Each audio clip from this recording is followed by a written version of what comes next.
In this lesson, we're going to bring in our player model and adjust our camera to it. Okay, so what I want to do is I want to go ahead and bring in the player model that Justin has modeled for us. So let's go ahead and create a folder in our projects folder and go to folder.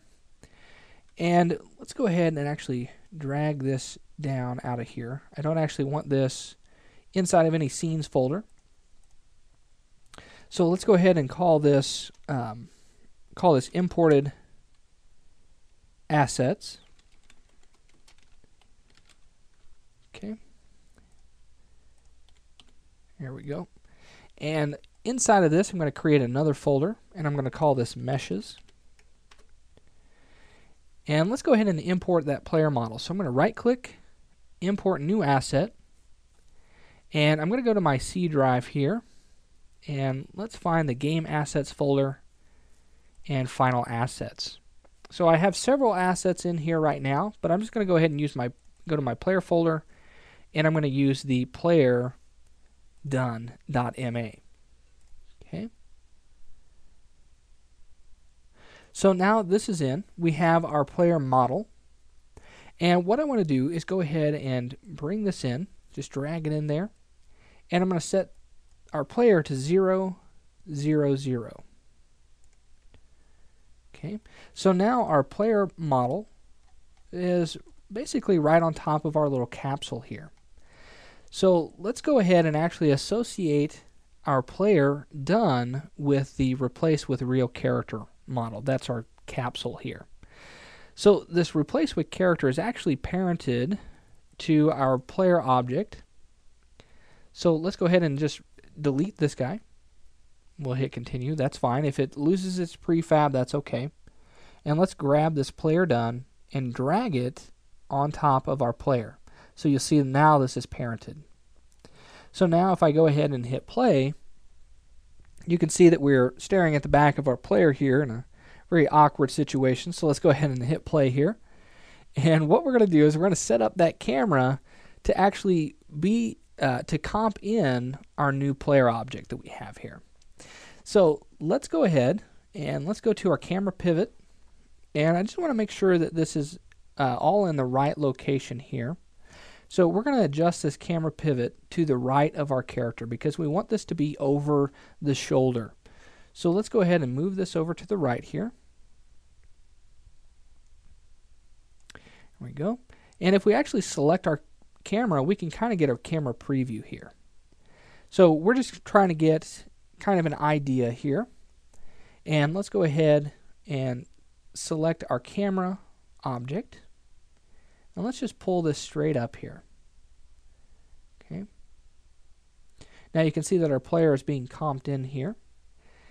And now, once we have a rough idea about our camera, we could go ahead and we could do a play test on this. So let's go ahead and hit play. And let's just kind of see how this is moving around with our character. So our player is moving around, and this looks like an okay view for right now. If we need to make some adjustments later, we can do so. All right, so let's go ahead and hit play. And now what we need to do is actually adjust the character controller for our player. So let me actually go ahead and go to the player object in our hierarchy. And we have our character controller, and that's actually this capsule right here. Now, this capsule is what's going to determine the collisions for our player right now.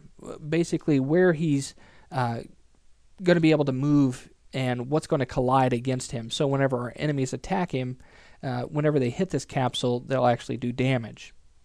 So we're just going to go ahead and we're going to size this up to our player. So I'm going to take my height up here.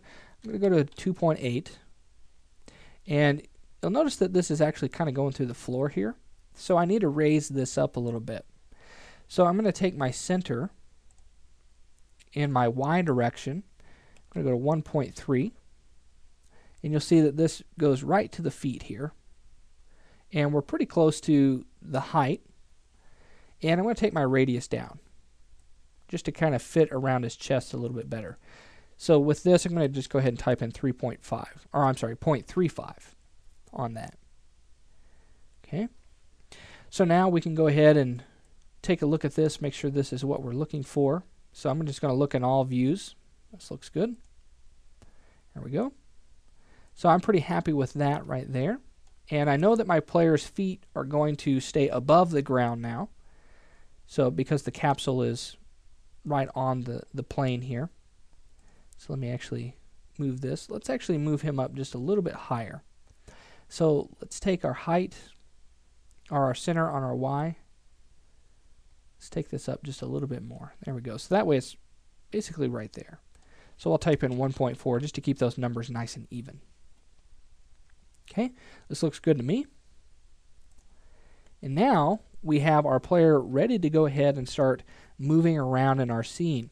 Now, we don't have any animations or anything like that. Remember that these lessons are just for some basic player functionality. So let's go ahead and play this, test it out, and make sure this is what we're looking for. So we've got our movement. I like the speed on this. I'm going to be able to move around very quickly whenever I'm trying to fight off these ticks. And I can look up with my normal directions, and I can look down. Okay. All right, so I'm pretty happy with the way this is looking. So what we're going to do now is we're actually going to go ahead and move on to our next lesson, where we're going to actually set up some weapon functionality. We're going to get some things firing, and we're going to start shooting some enemies here. So we'll do that in our next lesson.